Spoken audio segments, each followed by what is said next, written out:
já quero pedir para vocês, aí pode ser o Léo, o Caio, fiquem à vontade, que vocês falassem um pouquinho da Urca, né? Porque o que eu tenho falado aí, e olha que essa história já deve ter uns 2 anos, eu tenho falado que as gestoras artesanais, né? Que eu carinhosamente chamei de gestoras gourmets, que é essa popularização, essa gourmetização, né? Eu falo que essas gestoras artesanais, essas gestoras gourmets, elas estão preenchendo um espaço muito grande das grandes gestoras, das grandes assets, né? Porque vocês vêm com uma proposta diferente, vocês vêm com uma velocidade diferente, um tamanho de cheque diferente, então tudo isso vai fazendo sentido para comportar, para acomodar o crescimento da indústria de fundos imobiliários, que ela tem várias verticais, né? Às vezes precisa ser mais rápida, às vezes não. Então, cada estratégia tem seu ritmo. Então, fala um pouquinho, Léo, e me corrija se eu estiver errado também sobre a visão da Urca aí. Não, claro, legal. Baroni e seguidores, a Urca é uma companhia que tem 11 anos, tá? Ela foi fundada em 2009, depois da minha passagem ali pelo Pactual, na época que o Banco Suíço era dono, né, o UBS, antes do BTG, né? E depois na Bain Company, que é uma consultoria de estratégia americana. O objetivo de fundar a Urca, de fazer essa empreitada aí, foi trazer ali o serviço financeiro, de finanças corporativas que a gente via nos bancos de investimento e a consultoria de estratégia como uma McKinsey, uma Bain, para o middle market, né, para o segmento empresarial ali, que tinha muita demanda por esse tipo de serviço e não tinha como pagar os FIIs astronômicos aí dos investment banking. A gente operou, num primeiro momento, como uma companhia de fusões, aquisições, levantamento de capital, reestruturação de companhias, reestruturação de dívida. Então, a gente operou aí durante 7 anos, bem focado nisso, tivemos um relativo sucesso. Fundei a empresa na Urca, aqui no Rio de Janeiro, por conta da minha alma mater, que você falou aí, o IME, né, que fica na Urca, ali do lado do Pão de Açúcar.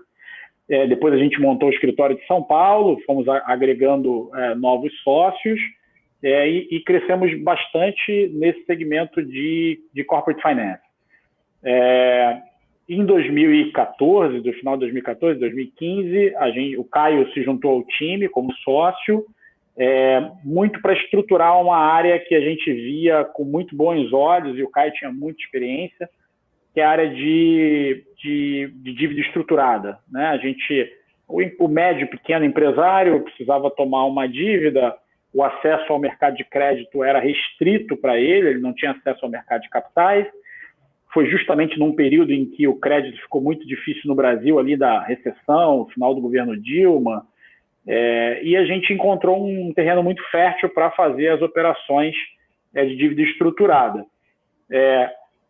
Não por acaso, essas operações foram muito para um viés imobiliário. Num primeiro momento não era nem para ser só imobiliário, mas eles foram muito para um viés imobiliário na estruturação dos CRIs, né? Então, esse foi o contato a experiência que o Caio trouxe para o time e que a gente, enquanto assessores, né, a gente não tinha tanta experiência nesse setor. O Caio trouxe, agregou, e a gente fez bastante operação de CRI, de levantamento de CRI, para o pequeno, médio incorporador, de regiões não muito centrais, né, de regiões nos interiores, e isso foi muito bom financeiramente para a Urca, mas acho que principalmente trouxe a tecnologia de como você faz uma operação dessa, desde lá, como eu costumo dizer aqui, brincar, né, desde da bota na lama até a Faria Lima, né? Então a gente conseguiu entender como é que funciona todo esse processo.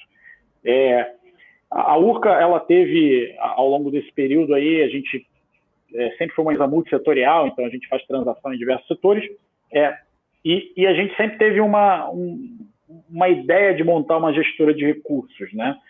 Porque a nossa atividade de corporate finance, ela sempre tangencia a gestão de recursos. Ora, porque a gente conseguiu vender um ativo importante de uma família e ela pede assessoria para a gente na hora de alocar esse patrimônio, né? Ora, porque a gente se depara com diversas oportunidades que a gente entende que trariam alfa para o investidor.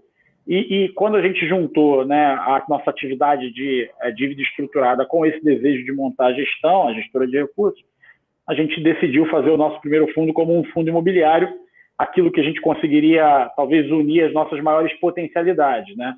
o nosso conhecimento financeiro e do mercado macroeconômico, por conta das atividades que a gente fazia antes, a experiência enorme que o Caio tem no setor, mais o track record que a gente teve aí de 300 milhões de reais em operações de levantamento de CRI, que a gente acompanhando a carteira eram operações bastante bem sucedidas, né? Então, isso foi o que convergiu para a gente montar a gestora. E a decisão de fazer um primeiro CRI, que eu acho que é o que a gente conseguiria vender melhor, né?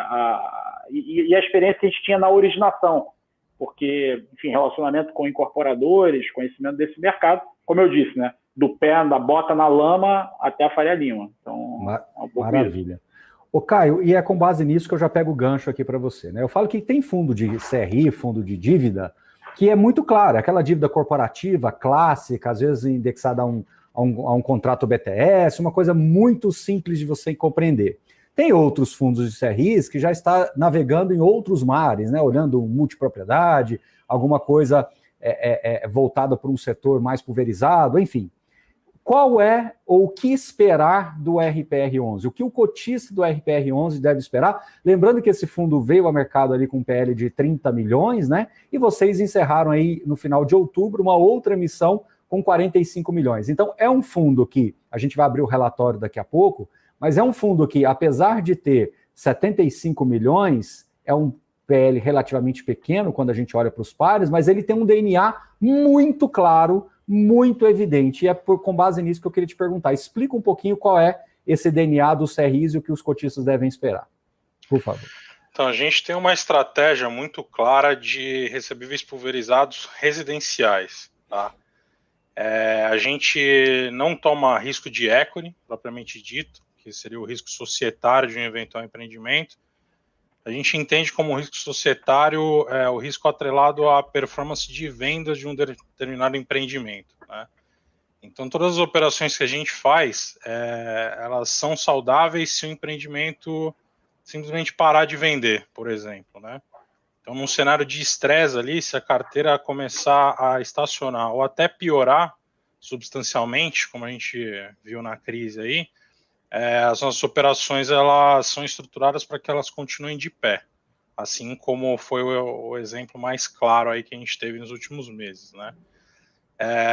Então a gente tem a estratégia de fazer securitizações desses recebíveis quando os empreendimentos ainda estão em obra, né? Então sempre a maioria da nossa carteira vai ser empreendimentos em obras, só que a gente também olha empreendimentos prontos e carteiras para true sale, né? Então, true sale a gente olha os recebíveis individualmente. Então, aí a gente pode falar de ou loteamentos prontos que já têm alienação fiduciária e escritura definitiva de compra e venda registrados, ou prédios e casas prontas, ou até home equity, né? Mas aí é a estratégia de compra do recebível definitivamente, né? Então, a gente tem um risco de default, por exemplo, de um recebível só, que a gente já tem que executar lá no final. Só que aí a razão de garantia ela é bem maior, porque a gente já está falando de um empreendimento, de uma unidade imobiliária pronta, né? E essa estratégia de true sale, ela vai sempre ser uma porção menor da carteira. A gente não pretende que ela passe ali em 30%, 40% no maior cenário possível. Tá? Explica para o pessoal o que é true sale, Caio, por favor. True sale é a compra definitiva do recebível, né? E é uma operação que você olha o recebível um a um. Então, num CRI, por exemplo, de um loteamento, eu estou fazendo, ou de vários loteamentos, né? Eu estou tratando a carteira como um recebível só, gigantesco, vamos dizer assim. Então, eu analiso o comportamento daquele recebível aglomerado, né? E eu coloco uma razão de garantia sobre esse recebível aglomerado ali, né? Então, eu olho para analisar unidade a unidade, mas eu estou comprando o risco de um pool, né, de um grupo de recebíveis, né, juntos. E eu tenho diversas garantias atreladas. Então, eu tenho a sobra de recebível, eu tenho o aval do incorporador, eu tenho a própria empresa que tem a propriedade do terreno e do empreendimento, então tem diversas garantias atreladas.